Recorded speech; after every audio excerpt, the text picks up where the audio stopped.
Hello and welcome to Shite Talk, an Irish history podcast. Guess who I've got with me for the intro today? It's me. It's Kevin Larney. Yeah, this is the first time in ages. Yeah, it's often easier just to do the intro yourself because we get too giddy when we do them together. Yeah, it's meant to be short and sweet. But what's this episode? This is the Roy Keane episode. This is the Roy Keane. This is the Whelans live gig. Thanks for everyone who came down. Yeah, had a good fun night. Everyone who didn't go down, you'll regret it. You're on the list. Yeah. But if you'd like to join a list, yes. Do we have a mailing list or just follow the Instagram? You can follow the Instagram, follow the Eventbrite page. But the list you should be joining, because this is going to be part one. This isn't just the Roy Keane episode. This is about Ireland in the 90s. How we saw ourselves, how we were seen by others as a nation. And then heading into 2002, how we were given a golden opportunity. And how certain men fucked it up. I like how that's your takeaway from the whole thing. For a whole nation. But this is part one of the story. Mm-hmm. And part two, as always, for these things, is going to be behind the paywall. And the link to that Patreon will be in the description of this. But now, there's like... Now it's worth it. You're not just there supporting We've us. been lying this whole time we said it was worth it. But now it is. Now it really is. It was worth it. You got all the part twos. You got all the bonuses. There's a handful of Film Club episodes up there. We're going to do the van. Stick that up as well for football season. Now that the World Cup's over. We've got the animation episode of all the times different animation kids' TV shows have come to Ireland. Yeah, they're both in the way. But what's already up there is... Yeah, you may have noticed all of season 1 is up there now. It's been taken off the private feed, or taken off the public feed. It's great. There's some of the best episodes we've ever done, just very badly. We're going to wait until we get a load of new followers, and then just sneak them out again. Re-record it 4 years later. There's loads of stuff on there. Yeah, there's the Sean Quinn stuff, which has seen a big resurgence in the last couple of weeks thanks to the RTE show. John Delaney stuff. The Olympic ticket scandal. There's fucking loads. Matty McGrath. Oh, yes. The art thieves, the UFO stuff, and all the art heists. Oh, we should we should listen to our Patreon. It sounds class. Do that. All the live shows, the Joe Dolan episodes up there. You know what's good as well? It's Christmas. Let's wrap this up. I gotta go listen to those episodes. It's Christmas time. If you want to, if you know someone, if you can't find a present for, if you have a friend or a family member who listens to Shite Talk, buy them the fucking Patreon, because we forgot to. We didn't have time to make T-shirts. We will have them in the new year. But that would have been a good nice Christmas present. Don't do that. Go and buy a subscription for your friend. Yes. And then tell them to forget to cancel it. Get them a subscription, then they can listen to the second part of this, the live episode from Whelans. Yes. And if you've you can also buy tickets for your friends or family members for Christmas for the March gig we're doing up in the Sunflower in Belfast. Yes, sir. But here's the episode, and just enjoy it. Good luck. Good luck. Gather around now, you're in for a story. Old tales of lore, all in search of a glory. The history and mystery of lads, lasses and all. Discoveries and voyages, the rise and the fall. Follow me now as we go back in time. We trace the steps of Irish heritage to find. Joseph from Carlow and Kevin from Dawn guide you through the ways of Shite. Post Jack Charlton. That's the first chapter. I'm basically gonna name. I said I'm gonna name every chapter. I think I've named like 2 or 3 of them. But I'm gonna throw it to you at the end of every one, so I get everyone's opinion, just in case everyone's very pro one side or the other. I can kind of change it on the fly as I go along. This is basically like the treaty. This was the Second Civil War. Yeah. Well, you had a good, handsome rebel from Cork. Yeah. Fighting the fight of the good Irishman. Yeah. And then you had a somewhat crooked-nosed, somewhat foreigner on the other side. Okay. Stabbing a good man in the back. Yeah. No, I'm going to be completely impartial. I'll tell you my... No, I'm going to try my best. Try your best to be impartial. Yeah. No, I'm going to be very impartial. I did realize in the last week or two, I've been talking about doing this episode for like 2 or 3 months. And last week I went down to the pub with my dad and Carlo, and I was like, he doesn't really care about football, but he must remember 2002. So I said it to him. I was like, I don't really feel one way or the other about it. It's like, how do you feel about it? He said, I think Roy should just shut up and stayed. And we fought each other. No, it was great, but it was like, all right, clearly that even 20 years later, no one's talking about it as much as we used to. Everyone still has it somewhere in there. They feel one way or the other about it, apart from Kevin and Cal. Yes. Well, does anyone give us a cheer if you were alive during it, if you remember it? Oh, was there anyone not alive? No. Good. What age are you, young man? I'm 13. Oh, yes. You probably shouldn't be in here. I snuck in. The only World Cups I've known are Russia and Qatar, so I can only assume that some sort of bizarre, corrupt cabal to pick the worst country in the world to go to. But let's start off the show. Right, let's do it.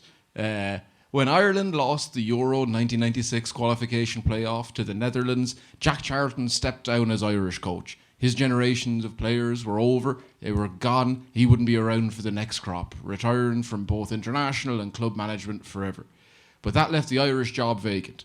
And while we'd gone with a tough, hard-nosed Northern Englishman to whip us into shape for our golden generation, the FAI had a long history of picking the cheaper option. Usually an Irishman who was just retired from playing, or often still playing in the League of Ireland. We had Mick Meegan, Liam Toohey, Owen Hand, and then for a good while we had John Giles, maybe the nation's best player, who was both the player and the manager. Because if you can pay him twice for one, it would make, and he's good. So he's there anyway. He's probably better than whoever we were else getting. Yeah. John Giles, for about the last 10 years of his career, was the manager of Ireland, West Brom, and Shamrock Rovers. Well, talking out for all of them. Just say, if your career is on the downward, just start being the manager as well. They can't drop you. If Ronaldo had to realise that going into the World Cup, things would have worked out a lot better. Instead of mouthing off to the press like a certain someone might do later on. What do you? You said you didn't know anything. I've learned a I little thought bit. I could lie my way through this.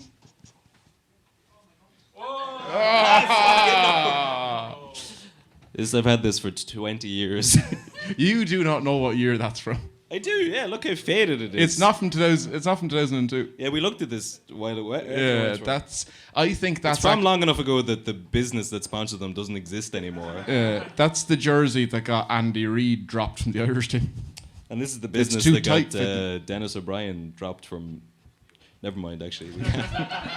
We can't talk about that yet. But in a weird way, Ireland could get. Do you want to talk about the Jack Charlton thing we were talking about outside? There was criticism of Robbie and a few of the other players recently for going out 5 nights before the France game when they went out on the town. Now, I want to get your thoughts on this because times certainly seem to have changed over the last 10 or 15 years as regards player preparation and the rest of that. Back in your time, there was that famous Harry Ramsden's challenge, which has been talked about many times, and it seemed as though there was no major problem with players, what players did a couple of days before a game. Maybe these days people are talking about 5 days before a game, there's no way that a player should be going out. But I assume that wasn't really thought about back then. No, I don't. I couldn't understand what they were talking about because we were coming back from, we'd been to Limerick to play, to train and to spend a bit of time over. And we trained and did do work over there. And then we got on the bus the day before the game and we came back into Dublin. And then when we were coming in, I said to the lads, do you want some fish and chips? Because I was at Harry Ramsden's the other night and it was brilliant.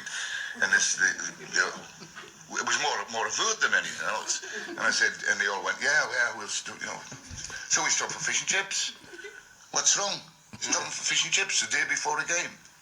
Well, there was a suggestion that there was sort of an all-you-can-eat sort of a thing going on. Not at all. You get a plate full of fish and chips and you eat the fish and chips if you want them. Nobody had any soup to start with, nobody had any puddings to finish with. They had fish and chips.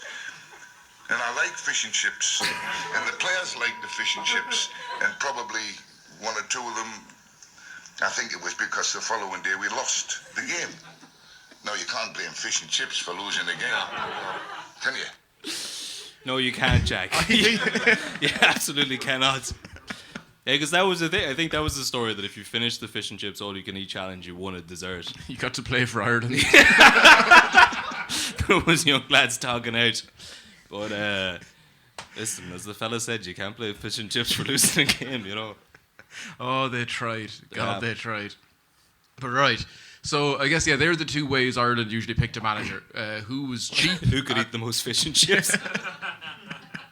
So Jack stayed for so long. But yeah, Jack stepped down and they were like, right, we've had a lot of success with an Englishman coming over to help, but usually we need the cheap option.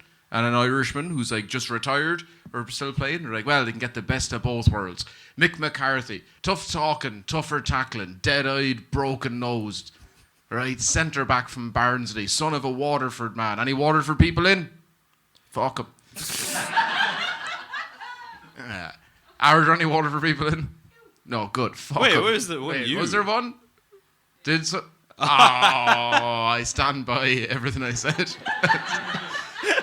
Mick McCarthy had been to Euro 88 and captained the side in Italian 90. 57 caps, 2 goals, the record set for the most amount of fouls at the 1990 World Cup. And also the most amount of fouls at a World Cup without getting a yellow card. Which is great. Because I don't know if anyone listened to the last episode we just put out, but that was my favourite fact about the Irish team, that they had gotten further than any team in an international tournament without winning a match. Yes. Who needs it? We love a draw. 1-all draws, 0-all draws, all the way to the end. Yeah, we got a 50-50 chance on penalties. Yeah, you do, yeah, you know. But Winning games has never been a key part of this. now, by this stage, Mick had retired. He hadn't played for Ireland for a couple of years. He'd at the end of that part of his career, he'd went over to Lyon, France, been a fancy man. Yeah. Didn't quite work out. He moved back home to Millwall, down in London, and then from there he was injured, so just became the player manager. It was a time when you could just be a player manager. Yeah. You could just do everything. If you're at the sideline injured, you may as well start giving tips. You might for as that, well, you yeah. know. But so he's had about 4 years of managerial experience in the second division in England, Championship now, where it's still an attainable level for the FAI to get him. He's had 2 great seasons of nearly getting promoted. One mid-table season where the speculation of him being the successor to Jack Charlton could have ruined the team. Mm-hmm. It was in the papers, didn't like that. But in the 95-96 season, Millwall, top of the league going into Christmas. They'd already had a scalp beating Everton, Premier League team in the FA Cup. And then Ireland lost the playoff game. Jack Charlton's final one. World Cup, Euro 96. Yeah. And then Because of the fish and chips. because of the fish and chips. And then Millwall lose 5 straight games. Oh, sounds like he's back in our fucking... We can get him now. Yeah, the FAI vultures are circling. It's in the papers everywhere. Right, that must be a dark moment for any man to be like, the fucking dogs are at the door now. I'm losing match after match. The Ireland team's calling me to fucking... No. That's pretty much how it's gone. But Mick Yeah. wants the job. Sure. Also, because they've brought up a decent offer to him. They've decided to go with 20% less overall pay Nice. than his current job at Millwall. Yeah, Millwall, he was driving a BMW. They offered him a Vauxhall Cavalier.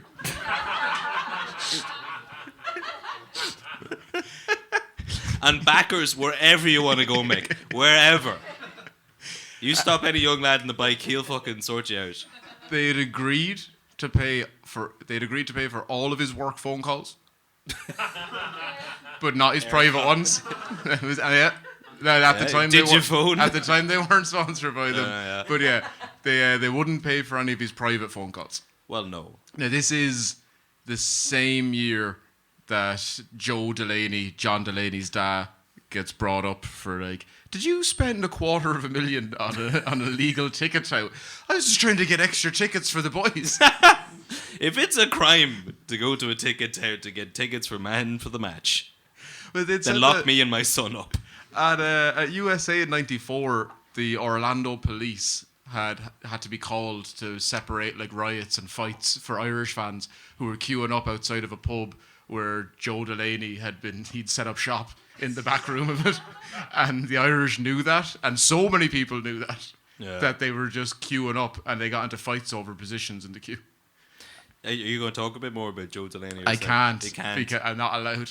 Well, you definitely see if a man as corrupt as Joe Delaney was involved with the FAI, the last thing you'd want to do is probably hire his son to run the fucking thing into the ground. But here we are. But my favourite Joe Delaney fact is that there was some, I can't remember what scandal it was, maybe it was the ticket tout scandal, but he referred to it in the newspapers as, it's like the night of the long knives, which was when Hitler killed a load of men to get the Nazis in power in Germany.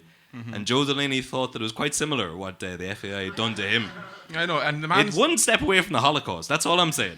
He said a lot of stupid things over the years, but he was right on that one. Sometimes, you know, Third time right, you know. Broken clock. Twice a decade. Twice a decade. They probably gave him a parking spot. I assume that was part of it. That was their offer. And Mick had said that at one point, a member of the FAI had asked him, "Does the salary have any bearing on you taking the job?" It's the way the HSE operates. It's like, well, we know you love working there. Yeah. So money is sort of, you know. The family it's will a nice be proud. thing to have. But it's the love of the job, which you'll be in for the next 76 hours. Mick called up Jack Charlton and he said, "Yeah, that's not great, but you'll probably make that money back somehow in the next year." Wink. Wink. Which is, if you're just take no salary, just be the Irish manager and just Backhanders. Yeah. Think about this: you never have to fucking buy a pint again in your life. Yeah, just stay close enough to John Delaney. Yeah. There's a young man here called Joe Delaney. Has anyone here ever had a pint bought for them by John Delaney? Cowards. What a These bunch cowards. of squares. Well, I haven't either. No. I know I'm very jealous of a load of friends who have. Yeah. My friend was on the train that he. At the back page of Champagne Football, the book. It's him just like holding a can of Carlsberg, just been lofted up by all the Irish. Been like, "He's our king. He's our king." Wait, he did what? And they were like, "Wait, what?" I suppose, he shouldn't have been buying cans for 2,000 people. Hey, listen, you can do that. You can. As soon as I said that, no one was like, "Yeah." They were like, "Well, yeah, you know." It's like, don't, just in case. It's like that idea of in America, like you love the capitalist system because one day you're going to get there. Of course. You keep John Delaney in power because one fucking day he's going to be at a bar singing an IRA song. Every American's just a millionaire in waiting, and every Irishman's just one step away from Jack buying him, or Joe Delaney buying him a pint at the pub. When he called up Jack Charlton, he'd said that he'd make that money back up somehow, and he said that if you want it, it's a great job, and you should take it in spite of everybody. He didn't clarify who he meant, but he meant mainly, I assume, the FAI. Yeah. Millwall had backed Mick. Despite the 5 losing games, they tried to keep him. This is great for a comedy podcast now, but what was that horrible terrorist attack?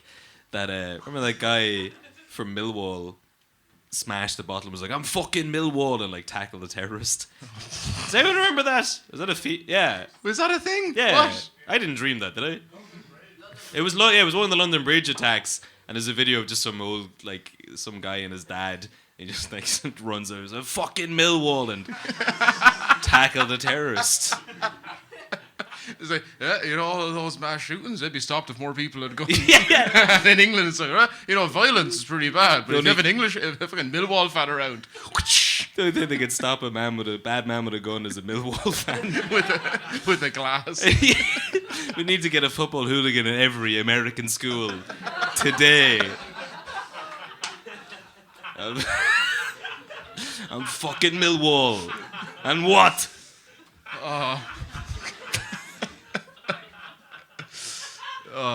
They are scum, though. Yeah.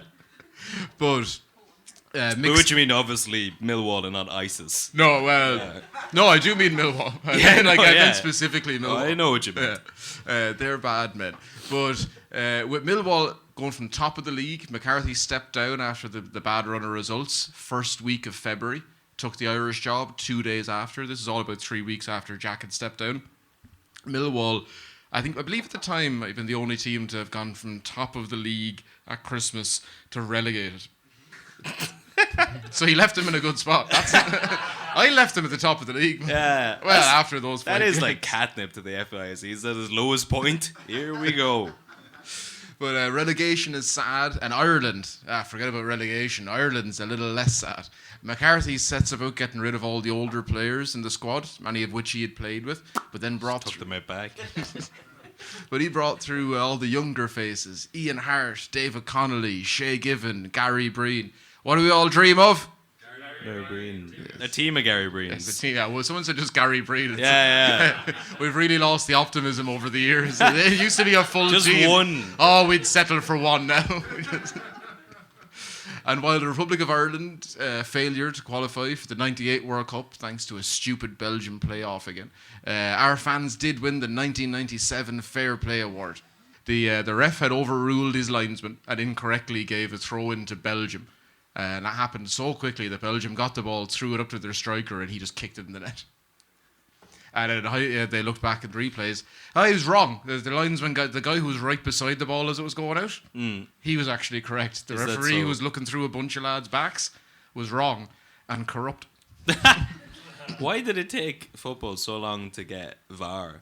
It feels like it was just... Yeah, because everyone was like, because then they'll be able to get away with not just allowing the big teams to win. And it turns out you can just do that anyway. And it makes way more controversy. I always thought it would just ruin the crack, because the main football's not about football. It's about men going to the pub and talking. It's always been an ad for It's Specsavers. just something in the background. And if you take VAR away, then men can't complain about a wrong decision 22 years ago. They just elevate what they get annoyed about. Yeah. Nowadays, everyone gets annoyed about, like...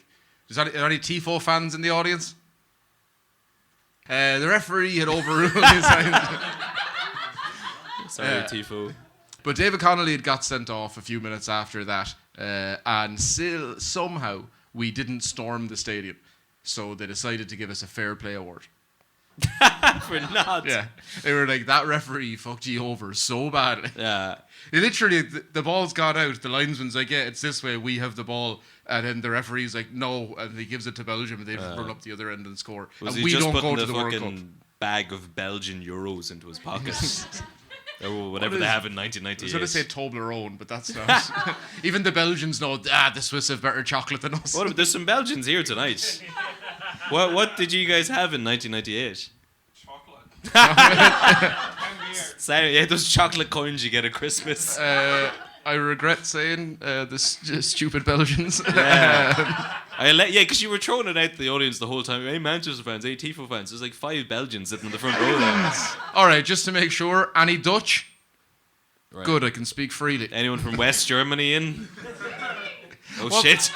What part of Belgium? Flanders. Flanders. Oh, that's like is that old school? Oh no, you still used to divide it up. What's the other one? Waluigi and Mario. Maud. Rod and Todd Flanders. What's your local team then? For me, it's Anderlecht. Oh, okay, very good. And for you? OHL. You're pretty shit. That's Leuven, right? Yeah. Sorry, I'm just showing my ability to. Oh yeah. I can talk to anyone in the world from just what their football team is. Like If you don't believe me. If I turned him around 5 times and sent him to go back to Inchicore, you get lost. But he can talk to anyone from the world as long as they have a football team that's ever done anything ever. If they've been on a pitch, he knows where their hometown is. Speaking of being on a pitch, remember the loud GA fan that stormed? That's what I was thinking of when we... are any loud fans in? There he is. Mead, fucking boxed the square ball in 2011? Yeah. And cost Loud the Leinster finals. And that day, the people did storm the pitch. And If he hadn't have, you might have got a FIFA Fair Play Award. we got a GAA. With that man who punched the referee got a Fair Play Award. He hasn't bought himself a pint of harp in 10 years. The official quote, I believe, is they said they gave Ireland the award for general good humour and exemplary behaviour. That's what. Is that just the we fucked up, but thanks for not making a big deal of an award? They gave that to us, and we have made every tournament since then about us being like the star of the show. Yeah. Did you break a window? We'll fix it. We might have broken the window. Yeah. Is there a cat up a tree? Let's get the cat Who down. put the cat up there? Every footage you see of Irish fans abroad doing something sound, 10 seconds before the video started running, it was them fucking things up. I'll clean this sick out of your front seat, mister. I think it was 2012. That's the last of the. They were all standing outside of the equivalent of like an Ann Summers. And then as any woman would walk out, just at either side of the shop, they'd have like 30 men just going.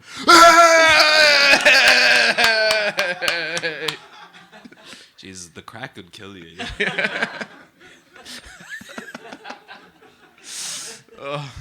But also England had been over to Belgium the week before to Brussels, and they'd got into it, wrecked the gaff, got into a load of fights, created a load of problems, caused a load of property damage. So they didn't get the award. No, they weren't sound chaps at all. Also, Northern Ireland got it in 2 years after that because Linfield and Cliftonville played each other and no one died. Which is a big achievement for Linfield. It was a lot. Ireland had only won one of their 8 friendly games before the 98 qualifying group. That means that Mick McCarthy had won 1 out of 8 games in his first 8 games in charge. That's a good run. But after a few felt that the lack of goals in his Millwall side could now be seen coming through the Irish team. What has goals got to do with playing football? That's never been our style. You say that now, but like, any Stephen Kenny fans in the audience? Yeah. Because I am. Yeah. We don't score goals. And no, we don't. We pass it around the back and it's nice. We hold in, and you get a penalty in the 90 minutes. You miss it, and you hold in, it'll draw. Come on, you boys. He doesn't know anything about football, but he's somehow still correct. I grew up in Dundalk. I know about Stephen Kenny. And, by this stage that we'd not been doing so well, right? We failed to qualify for that. Wasn't good, but we brought through a load of young players. Yeah. And now we went into Euro 2000 qualification. And a load of new players came through. Damien Duff. Robbie Keane. Still a Gary Breen. Yeah. Yes. Good. Yeah, you've got them on board now. But unfortunately, Roy Keane missed 1 or 2 games throughout that. I don't believe we had him for the Macedonia game. We got to the final game of the group. All we needed was a win in Macedonia, I believe. And then we conceded a 94th minute goal to draw the game. And then we had to go and play fucking Turkey. Wait, hold on. Any Turkish in the crowd? The Ottoman Empire can suck it. Yeah.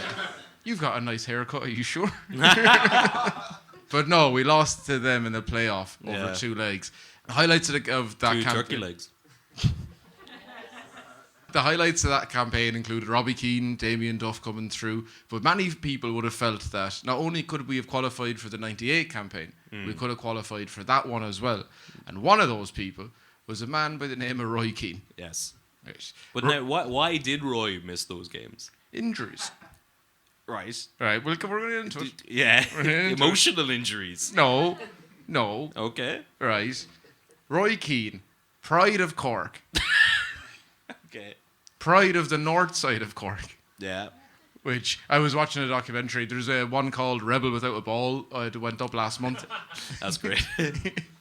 Yeah. It's really good. It's on the RT player, so you should check it out. But there was one man they interviewed down in Cork, and they were like, "Oh, he's great. The fact that not only is he from Cork, but he's from North Cork." Yeah. I don't understand what Cork's problem is with the rest of the country, but they seemingly have it fucking within Cork as well. Yeah.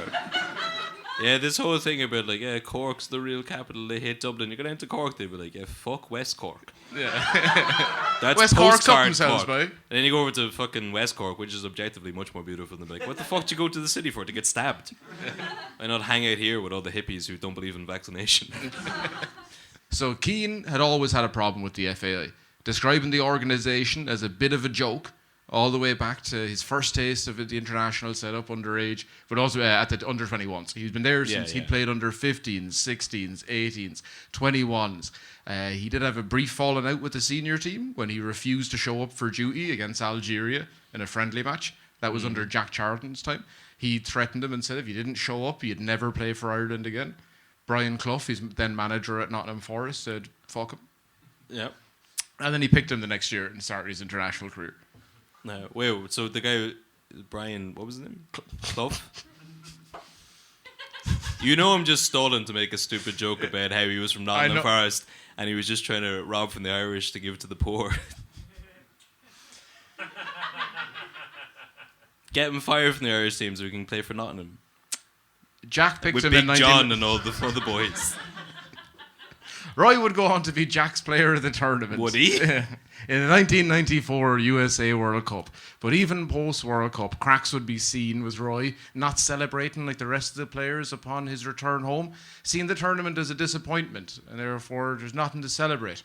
Are you going to talk about him being late to the bus? Yeah. Yeah, okay. You're... I've sneakily They read don't about know, this yeah, now. this, Yeah. this is usually when we do a live gig, someone's not meant to know. That's the episode. That's the podcast in general. I didn't trust you to be impartial on this. I thought you...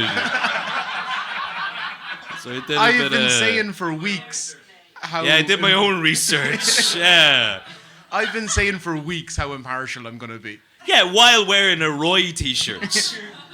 Right, okay. Yeah. Well, I will get into it. I got everything down. Also, again, feel free if anyone has any problems, just scream up at us.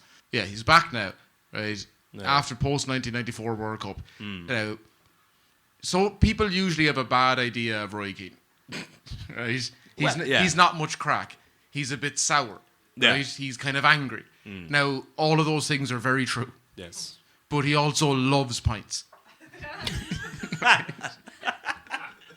Right? Yeah, I thought you were going to say, because it seems like a lot of why he's not much crack is it's because he takes the game and himself very, very seriously. He does that as well. But he does also love He also pints. takes That is pints true. very seriously. Yeah. That's like The first time there's a hint of someone not taking it seriously, it's time to take serious pints.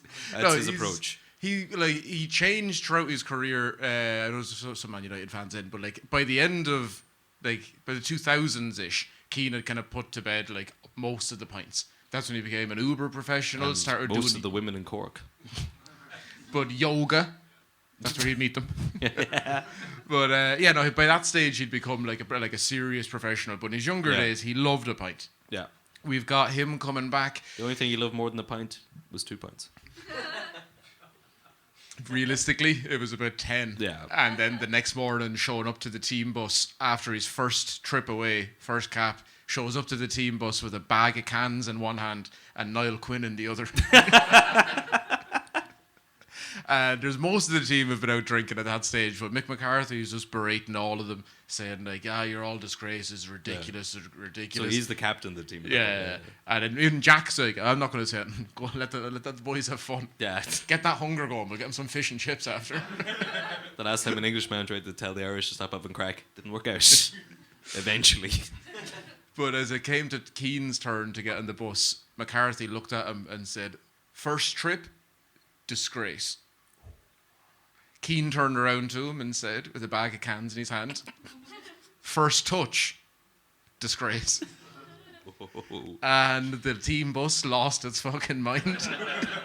That's just like seeing someone just backchat the substitute teacher Yeah. while you've all been drinking all night. Just like, oh! That's Niall Quinn had said that story. I remember seeing an interview before where Mick McCarthy was like, yeah, I don't know, it might have happened. Everyone has a different story about it. Quinn definitely wouldn't have known because he was fucking out of it. Yeah. So Keane missed McCarthy's third game in charge. Also, there was another night where Jack had given out to Keane for staying up all night drinking with Steve Staunton. Yeah. Just remember those names for no reason. Right? Niall Quinn and Steve Staunton. fucking Staunton. The pride of Dundalk. So Keane missed McCarthy's his third game in charge. He'd been there for his first one, Yeah. right, against Russia, a loss. And then he didn't show up for the next. He was injured. He didn't show up for the home game against Portugal. He said that Man United had called the FAI and told him that he wouldn't be there because he was injured. Yeah. The FAI say they never got the call. McCarthy says if they did, he wasn't told about it, and he was very annoyed because he had his number. He could have just called him and was like, all right, takes 2 seconds. Yeah. So this is the start of the vibe between like Everett, like They had it since they were players already. Yeah. And Mick McCarthy being captain, Roy Keane being the young upstart, most showing up for most matches. talented player we've ever produced. Yeah. Very good. And Mick McCarthy. It doesn't matter. He's being disrespectful. And he is. Yeah. He is, and that's fair. And he's choosing to play for Man United, if I'm not wrong, a British team. Over the Republic of Ireland, if I check again, an Irish team. That is true. Yeah. But money talks. And the Queen's pound. The pound was very strong against the fucking punt at that time. Out of Mick's first 8 games, Yeah. Which he won one. He won one. Keane only showed up for one. Was that the winning one? Because, no. Oh. That was the winning one was the 8th game. Okay. So it was a bad run. Much like Stephen Kenny's early. No. Hang on. Well, that's the Irish for you. We get a little bit of a run. You kind of hit a few stumbling expectations blocks. low first. Yeah. And then all Have of a everyone sudden- doubt you all the way through, and then a cheeky 2-1 win with a dodgy penalty at the last minute. He's the best man that ever played for the country. You could see that already, that if they had like problems personally as they were playing, and then as soon as he took over the job, it's still a bit rough. And he's not showing up. And he's clearly the country's best player. He's one of the best players in the world. And if you're the manager, you've had 8 games. He showed up to 1, the first one, and then hasn't for the rest. And then you go into qualification. So Keane had missed much of the 98 qualifying campaign. That's because he hurt himself. Yeah. Right. He was properly injured, the Alfingi Haaland thing. We don't have time for it, United fans. Yes, he was right to do it. Okay. But, It's not because Big Daddy Ferguson wasn't calling over to be like, he can't go out tonight. well, he was like, we'll get into it. Okay, right? okay. Right. We've time for that. At the very end, we've got time for everyone to give out about all their grievances. All right. Or their dad's grievances that they've taken out on their childhood. But yeah, he missed the Belgian playoff games, so he wasn't there for that. So he missed all the early games, and at the end he was injured, so he'd missed the playoff games. We didn't go through. That was pretty bad. Yeah. But Mick had named Keane as captain, so there's an olive branch. Yeah. They're doing pretty all right with it. Okay. Keane said that at one point that he had invited him over. They'd met up to go through how they could make the Irish team better together. Yeah. Let's maybe have people show up on time. Not naming any names. Let's have some training cones. Okay. Let's have maybe if all of the players are traveling away to a game and they're sat in like the coach or business section of the airplane, the FAI officials who are all cunts who maybe shouldn't be in the first class. All right. That would be you could just give up all of those seats to the players who are actually playing the game. Yeah, okay. That would be like maybe an option. If they could all sit in economy class together. Yeah. Okay. But it looked kind of rosy. Everything was like fairly okay. But so this is a testament to how good he was, I suppose, that Mick is trying to make a deal with him after him just not showing up. But also making a deal for these things that are like, let's take this just, seriously. and let's actually just play as an how about lads international- show up on time, stop drinking the head of themselves. Yeah. How about we just take it seriously? Yeah. And they're like, oh, but you know what, right? Got some radical ideas there, kid. But not long after one of Ireland's first games, right before the match, someone comes in and offers all the players a bunch of cheese sandwiches. Which I don't know enough about nutrition. This is fish and chips all over again. This is... That would be better. I don't know. Cheese sandwiches. Cheese sandwiches. White bread. Which is also like, because of the Delaney ticketing scandal and the fact that there's been so much money pulled out of the organisation, and they don't have any money for anything. Yeah. It's much like when they couldn't afford to pay for the women's team's tracksuits and they were like getting changed in like the airport like bathrooms. Yeah. That it was the same time Delaney was spending like 20 grand a month on his missus's apartment through the FAI Where is she money. going to live? Yeah. Oh, do you want her to live in the airport I was bathroom? like, did she play for the team? No. No, That's she not. did more for the FAI than anybody, putting up with Delaney. But the 2002 qualifying, saw us play the Dutch, 2-2 draw in the first game. Keane wasn't happy. Yeah. We went away to one of the world's best teams, went 2-0 up, sat back, lost, conceded the victory, drew 2-2. Everyone was celebrating afterwards. He wasn't fucking celebrating. He was letting lads have it. Yeah. 2 draws against Portugal, home and away. And then we'd welcome the Dutch back to Ireland. We'd bring him down to Lansdowne. 68 minute. Ball falls to who? Roy. Oh, Jesus. If you wouldn't have said anything, he would have just... I assumed it was about Roy. Why would you throw that to me? Who am I, Jason McAteer? Jason McAteer scores. No way. Everyone celebrates. Everyone's running around. We're happy. We finish off the game. Patrick Kluivert can't get past Shea Given. We're going to the playoffs. We're going. Everyone's celebrating, but Roy Keane starts walking off the field. Mick McCarthy starts sprinting after him, running over to him, extends the hand almost as like a visible olive branch. And Keane kind of shakes it with 2 fingers and storms down the tunnel.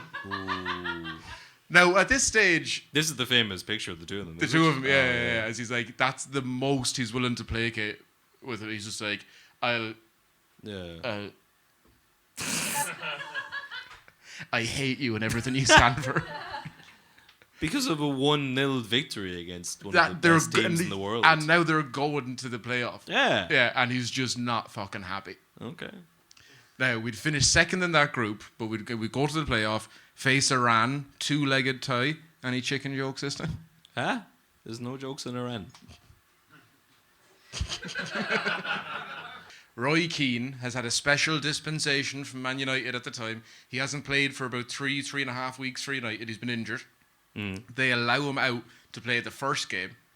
Yeah. And then Keane, we'll get into this later on, but supposedly in front of Keane, McCarthy talks to Sir Alex Ferguson, assuming the phone, and he says, 2-0 is a good result.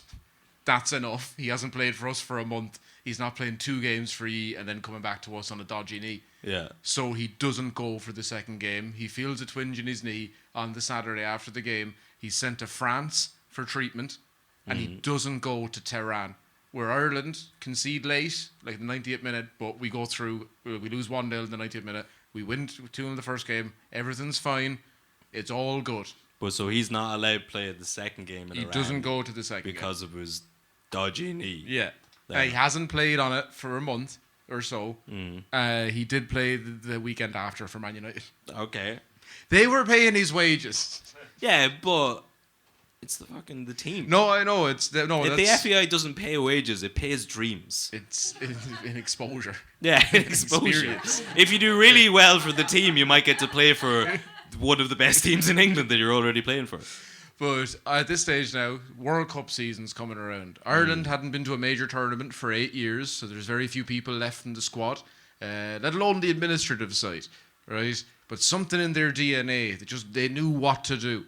They said a great idea would be a little team bonding exercise. Yeah. How about we get a package holiday to a small island off the coast of Japan for a piss up and to acclimatise to the weather and do a little bit of training away from all the hustle and bustle. Okay. So they go to Saipan. Yes. About So they've been 2 collecting coupons off the back of Kellogg's cereal boxes. Jack Charlton has shares in the travel agency. Yeah. But the lads went off to Saipan, led by their captain, Roy Keane. Now, it had been known that Keane would often show up a day or so late to international weeks. He's a because busy man. Lads would go drinking, they didn't want him around. He wouldn't want to be there, it's not much crack, right? Wait, But- they didn't want him around drinking. Well, I assume that, but also he would just be like, he's tired from playing at a good level, where all the other lads are not nowhere near that. They're not playing Champions League, Premier Sure. League week, back. So he gets usually he comes in a day late, and if they're playing international friendlies, he just never shows up. Okay, yeah. Which is, especially for the away ones, he just doesn't show up. That's fair. Ryan Giggs was the same. Sir Alex Ferguson. Pretty much, I'm not blaming Sir Alex Ferguson, but every single player who ever played under that didn't play for England didn't play for their international team. They're playing for Man United. Yes, It's more pretty important. much. Yeah, so they head off to Saipan. Yes. It's meant to just be relaxation, bit of training, ease into it, all going well, it's fine. Keane's not in a great mood. He's finished the season not winning the league for Man United. If you know anything about Roy Keane, he much prefers it when he does win the league for Man United. Oh, yeah. Yeah, so he's not happy now, Okay. right? He goes in, same shite as before, travel's not great. They arrive to Saipan. We're going to have to skip through this because we realise we have ran over already. They get to Saipan. Yeah. Now, the Sun had sent over 2 journalists dressed as leprechauns. To Saipan. Yeah. Okay. Only he liked that. I figured like he had it out with someone at the airport. Oh, wait, so the English Sun. No, the Irish Sun. The Irish Sun. What? Yeah. Okay. Because it'll get into the papers elsewhere, who knows? That's strike one. They are the papers. I know. But they do that. All right. Bertie Ahern, even though it was election day, he said himself, there's actually not a whole lot you can do on election day. So he went out to the airport to meet the football team before they flew out. Yeah. He said that he got there and Keane was sat on his tot and he wasn't talking to anyone. None of the players or officials were willing to walk up to him. He went up, good full opportunity. He was in good spirits. I know we're going for a break now, but that birdie Ahern, that's a load of bollocks. There's nothing much you can do. Separate episodes about that coming up. There's nothing much you can do on election day because there's lots of laws about like what ads you can do or something. I'm just out here talking to the national football team on their way to the World Cup. I just happened to bump into the lads at the airport. This isn't last minute polling. Just an honest man doing an honest day's meet and greet. He's the only man willing to talk to Roy Keane. Yeah. And get his photo taken with him by a journalist who just happened to be there dressed as a leprechaun. But I believe he got into it. I don't know if it was one of those journalists, but a different one. I believe in the Netherlands. Now, also in the Netherlands, I had heard that Shay Given had a copy of Mario Rosenstock on Gift Grub from that day, doing an impression of Roy Keane. Wanting more money or something from Man United. Yeah. And they played it and all the team were laughing about it. So he's already not having a great fucking day. Is he going up to the plane and be like, put this on the disc?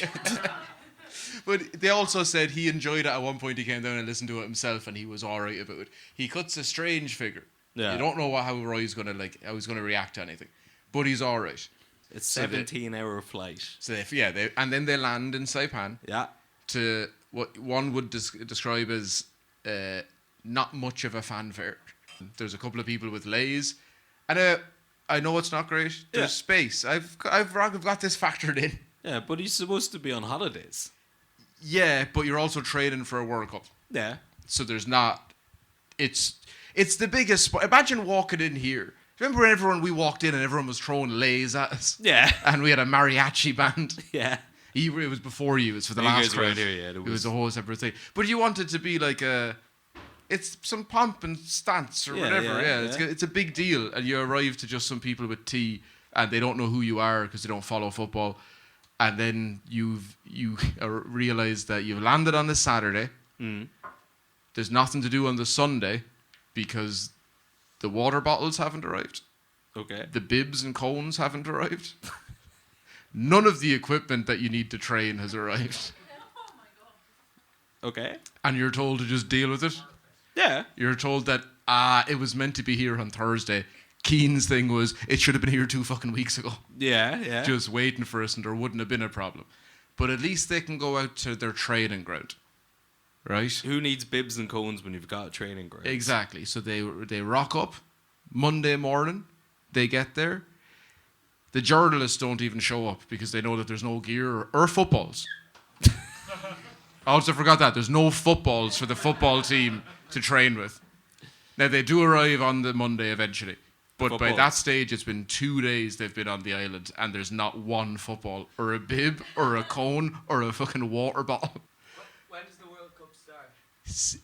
9 days after. And now for me and the other people that don't follow football too intently, would those things be necessary for a game? Some people, it's a divided opinion. Yeah. But there are leprechauns. There are leprechauns, and you can kick those if you want. It's only they work for the sun, so it's fine. Yeah. But yeah, no, so they have nothing until then. Okay. Right. Now all of that stuff does arrive by the Monday. Yeah.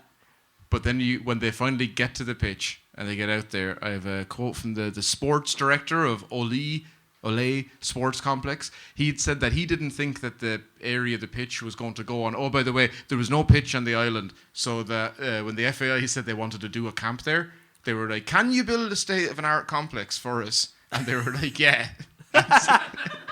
Trust us, and then definitely don't follow up with us in the next 6 months to see if we've done any of that. Yeah. And the sporting director of the complex said that he didn't think that the area of where the pitch would go would ever be used again for something like that on account of it being dug up and filled with old cement and concrete. When it rained, it made puddles and holes. When it's dry, it gets solid as a rock. He said that they had to go out every day to check for sinkholes, but don't worry, because it'd cover them up. On Tuesday, May 22nd, the second day of training, 4th out of their 6 days on the island, the session was getting to the end, close like the team training session. Yeah. And as always is the way, they'd have a little training match at the very end. But as they get ready to start that match, Parky Bonner, Ireland's famous goalie from all the years before. Yeah. 88, 90. He's got a He fun does. name. Well, he has an even more fun name because he says that technically the way you're meant to pronounce it is Boner. No. It's Yeah, he says that for some reason everyone else in his life has always just went, no, we'll save you now. it's Bonner, right? No, it's Boner and Donegal. But Boner decided to take the goalkeepers out for an early session, so by the time that they were finished, they were going home, they were spent, they were wrecked, and there was no goalies for the training match. That's when the one journalist who was out there, photographer, took photos of Keane throwing around water bottles, screaming at the goalies, screaming at Packy Bonner. He stormed off the field, went back to the bus, sat there quietly, said nothing on the trip back to the hotel, got back to the hotel, and told Mick McCarthy he'd had enough, and he was going home. And that's halftime.